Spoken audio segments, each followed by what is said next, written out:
българските са Лудетини, град Варна.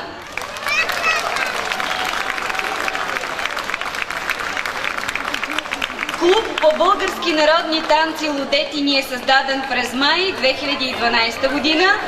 Основатели и ръководители на клуба са Магдалена Илиева и Магдалена Петрова. Основна цел на клуба е да завладее с магията на българския фолклор повече хора. За тях танца е магия, любов, приятелство, сплотеност.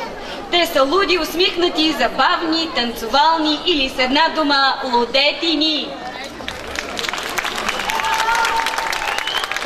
Ще изпълнят талашманлийско хоро, автентично от Тракия в 2/4 и Сидна, Северняшка етнографска област в 2/4. Малка корекция, значи в тази категория само талашманлийско хоро от Тракийска област.